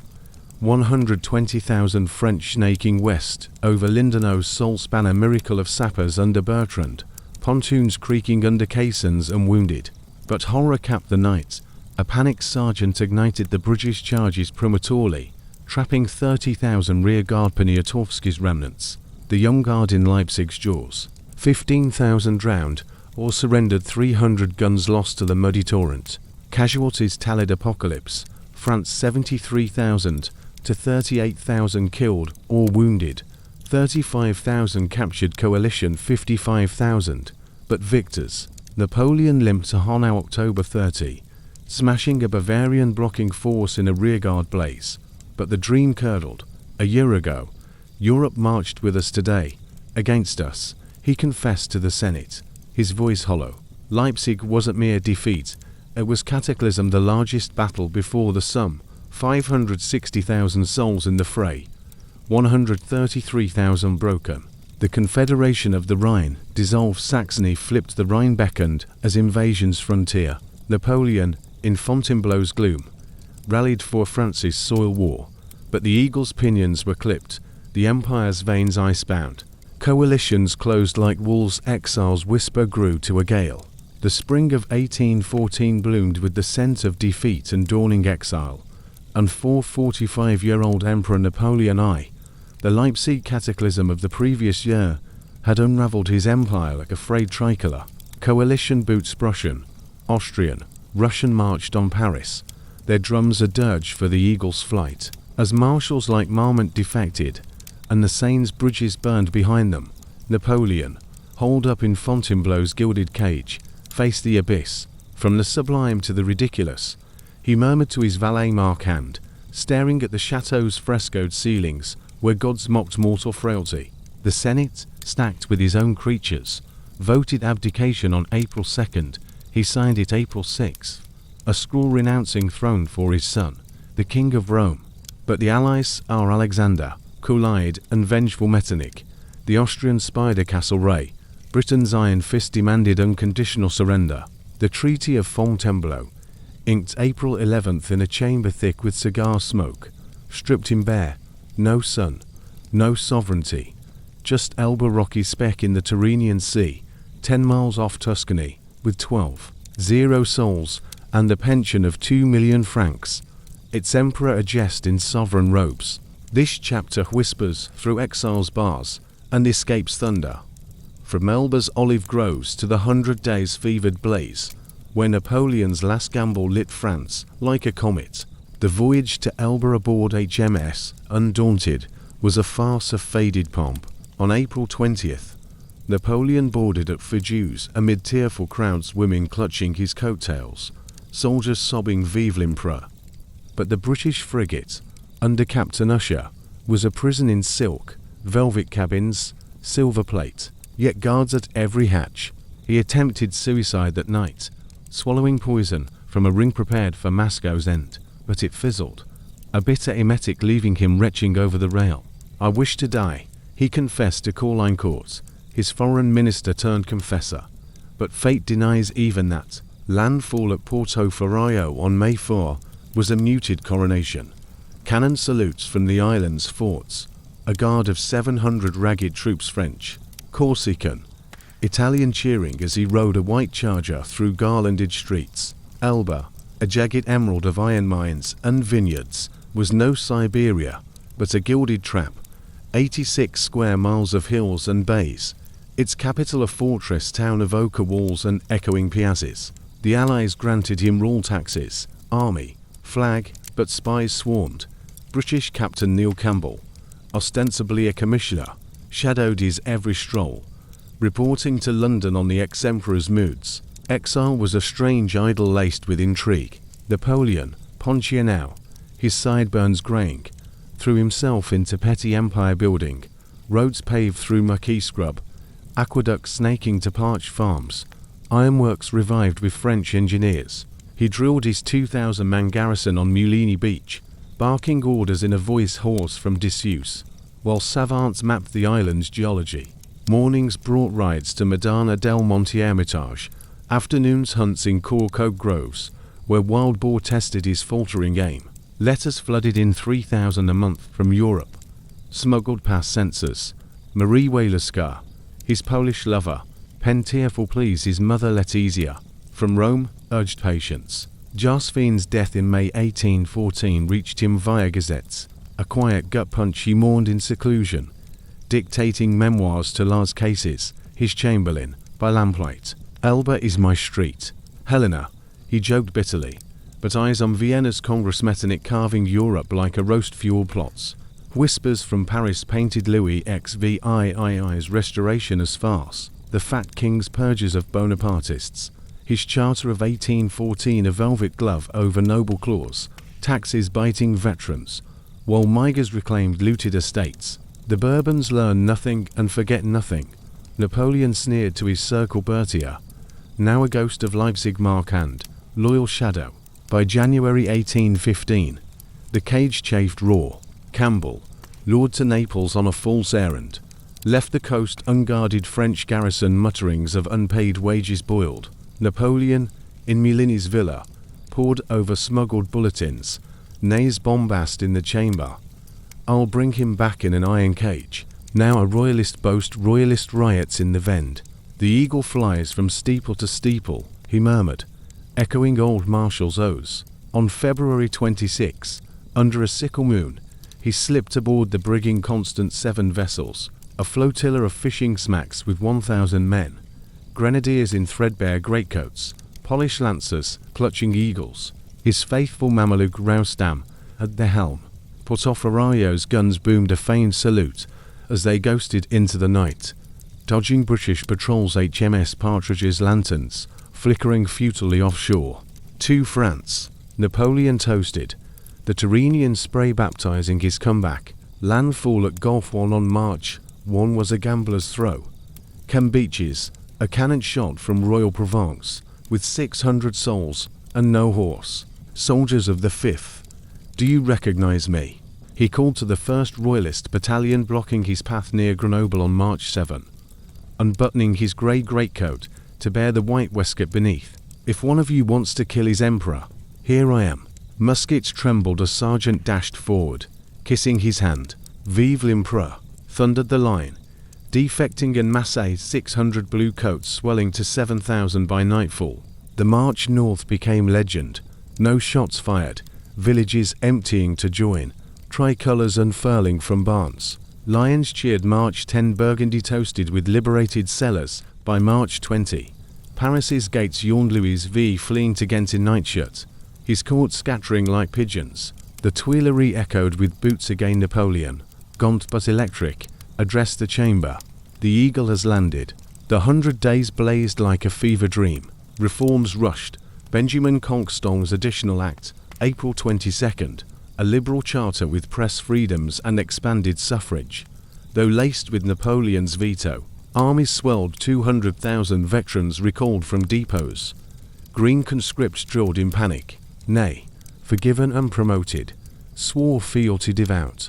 Iron Duke fortified the frontiers. But Europe recoiled.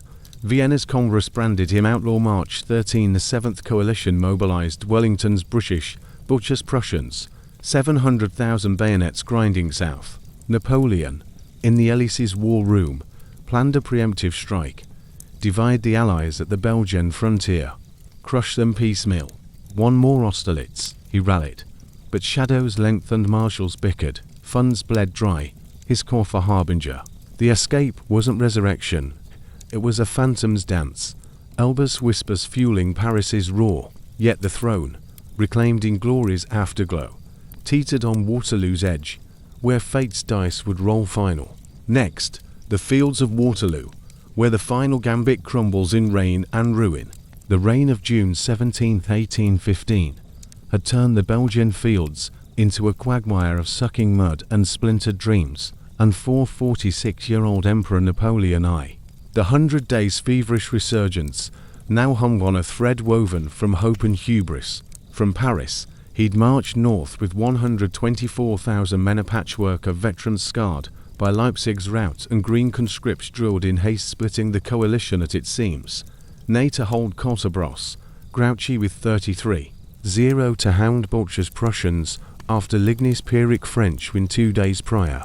But Grouchy's plauling pursuit missed the Prussian retreat, leaving Napoleon at Waterloo with 72,000 souls and 246 guns, facing Wellington's Anglo-Allied line of 68,000 British redcoats, Dutch blues. Nassau Greens dug in along Mont St. Jean's ridge, 3 miles south of the village. One sharp blow, and the Allies shatter. Napoleon told Soult, his chief of staff, from Lobel Alliance farmhouse, his cough muffled by the downpour. This chapter unfurls the final gambit on Waterloo's soaked slopes, where thunder met ruin, and the eagle's shadow fell for the last time. Dawn broke grey and sodden on June 18. The ground a churned slurry that mired artillery and stalled charges. Napoleon, plagued by hemorrhoids and a nagging cold, delayed till noon, letting the sun bake the mud, while his scouts probed for Butcher's ghost. Wellington, that Iron Duke in his bicorn, held a reverse slope defence. Haugemansteau on the right, a brick bastion of Harnitz, La Haissant Farm in the centre. its orchards a thicket of death papelots and Frischemont hamlets guarding the left.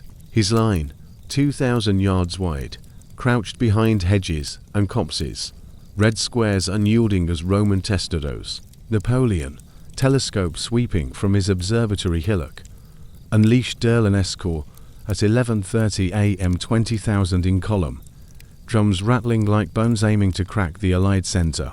But Bylandt's Dutch brigade buckled, only 4 Picton's Highlanders and Ponsonby's Union brigade to counter, Scottish claymores flashing, Scots greys thundering through French ranks in a crimson tide, sabres carving 5-0 casualties in minutes.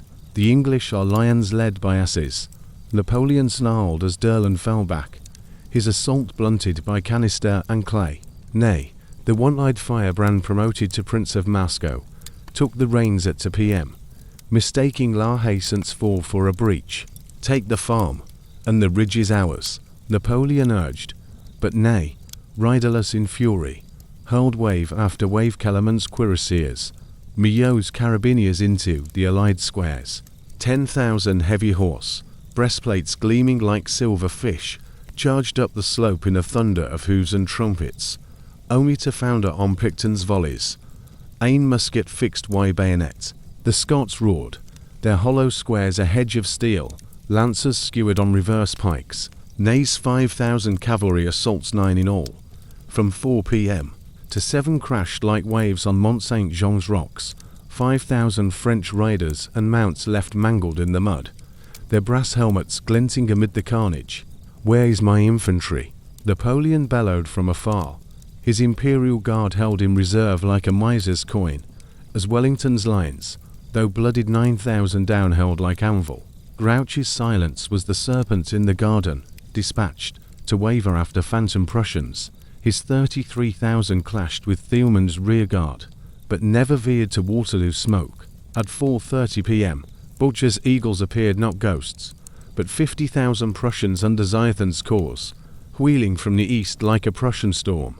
Blow's fresh division smashed Dumann's and Suburbi's cavalry on the French right, their black hussars slashing through woods toward Plancenoit village. Napoleon diverted Lobau's VL, 10,000 men to stem the tide, but Mouton's young guard spilled old guard blood in house-to-house frenzy, bayonets thrusting through doorways, grenadiers in bearskins choking on smoke. Young fell back, then rallied in a blaze that bought ours, but not victory.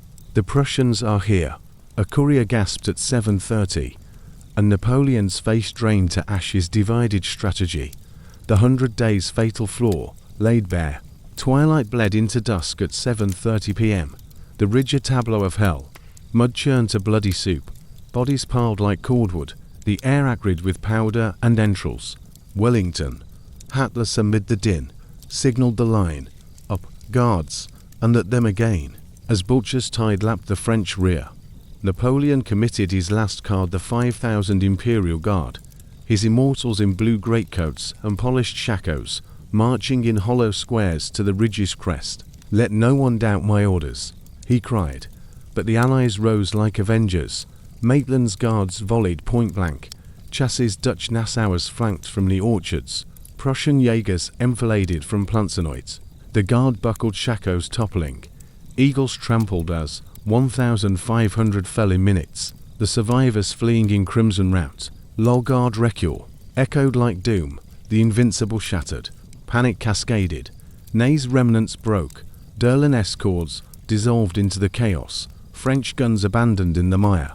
Wellington advanced at 8:30, his kilted Highlanders and redcoats sweeping forward with fixed bayonets, while Butcher's Prussians poured through the right Toulon's lancing stragglers, Cossacks sabring the fallen.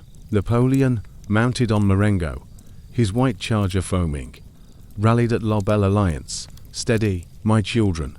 But the wave broke him, forcing flight south to Charleroi by 10 p.m. Casualties sealed the epitaph, France 41,000 to 25,000 killed or wounded, 16,000 captured, Allies 24,000. But victors with reserves swelling. The Emperor reached Paris June 21, a ghost in grey, his marshals silent as graves. Waterloo wasn't just fields of ruin, it was apocalypse, a symphony of mud and misstep, where Ney's fury outran sense, Groucho's plod sealed fate, and Butcher's ghost turned tide. The eagle plummeted, the empire's embers snuffed, leaving Napoleon to face exile's final, bitter shore. The winds of the South Atlantic howled ceaselessly around Street, Helena's craggy shores, a desolate rock 1,200 miles from Africa's coast and 4,500 from Europe's, where 46-year-old Napoleon Bonaparte arrived, not as emperor, but as General Bonaparte, a title spat by his brutish jailers like a curse. Waterloo's mud still clung to his boots in memory when, on October 15, 1815, the Northumberland dropped anchor at Jamestown.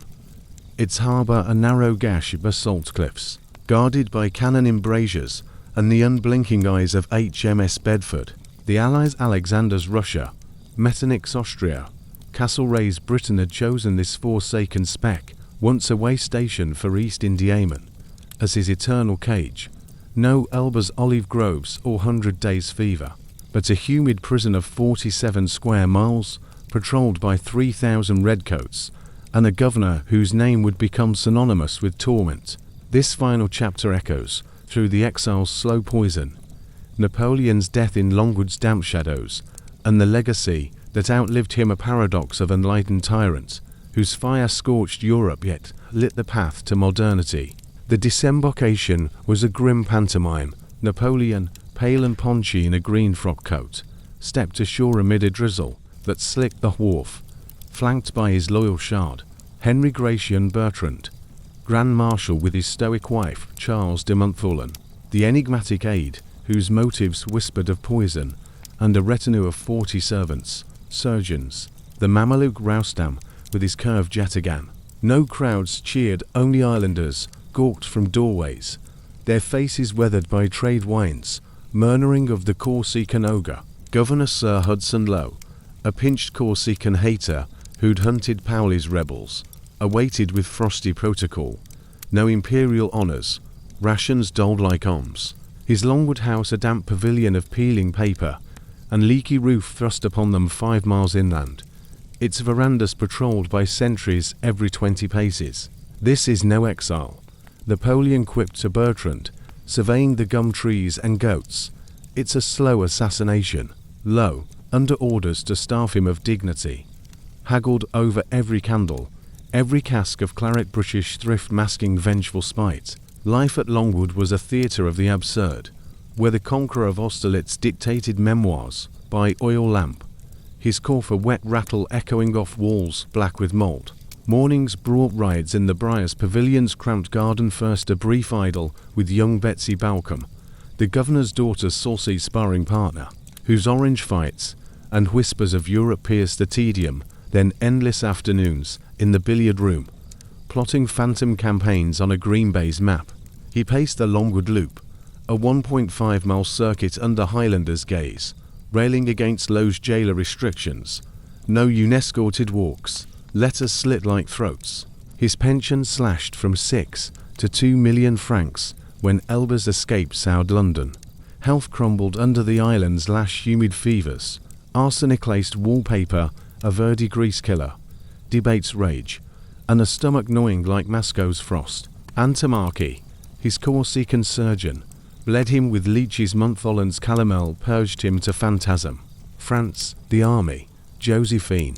He murmured in delirium, ghosts of glory and lost love haunting the mosquito nets. The end came slow, a siege of the flesh. By 1820, bedridden in a green damask chamber, Napoleon balding, jaundiced, his once fierce-eyes dull dictated feverishly to Las Cases and Gourgaud. His memorial to Sainte-Hélène a testament of regrets and recriminations. I failed to secure the channel that was my Rubicon. Rifts splintered his court. Gourgaud fled in tantrums. Montholland's wife in scandal. Bertrand stoic to the grave. Lowe visited thrice. Their clash is venomous. You treat me like a wild beast. Napoleon spat. You are a caged lion, sir, Lowe retorted. His reports to Bathurst painting a madman. April 1821 brought collapse. Ulcers perforated his gut. Cancer's black claw echoing Father Carlo's doom, riddling his liver. Pylorus. On May 5, at 5:49 p.m., as a comet streaked the southern sky, or so romantics claim. He expired, aged 51, his last breath a whisper, head, army. Josephine Antimarch's autopsy. May 6 in the billiard room, British doctors peering like crows probed a stomach eaten by an ulcerous cancer. The lesion vast as a fist, though whispers of arsenic or Lowe's neglect endure. Burial was denial's farce. No epitaph on the Seine Valley slab low for bad Napoleon or emperor, just a willow-shaded mound in Geranium Valley. His heart to Josephine's crypt, viscera to Bertrand's care. Companions sailed May 27 on the camel. Longwood shuttered like a tomb, yet exile birthed his myth. Memoirs smuggled to Paris fueled Bonapartist fire. His voice a spectre haunting Louis XVII's court. Napoleon's legacy. A granite colossus straddling light and shadow. His code, that 1804 scalpel, vivisected feudalism, equal rights, secular contracts, Marit's ladder seeding civil war from Quebec to Quebec. Enduring in 70 nations, their women's chains lingered till suffrage's blade. Institutions granite, prefects web, Banque de France's vaults, lyces drilling and light and drones. Wars, 6 million souls to the pyre. Maps redrawn in blood, yet he spread revolution's seed. Nationalism's fever in Germany, liberalism's spark in Spain. Even foes like Prussia reformed in his forge. A tyrant who crowned himself, yet slew kings, a visionary who guillotined liberty for order. He changed the world. Hugo thundered, and so he did from Corsica's mock-eater Helena's wines. The little corporal's fire remade it. His tomb in Les Invalides, 1840's triumphant return. 20,000 lining the Seine, a cenotaph to resilience. In Waterloo's mud, or Moscow's snow, he fell in law's code and legend's echo. He endures a riddle for ages. Hero, monster, or the man who dared dream a continent his.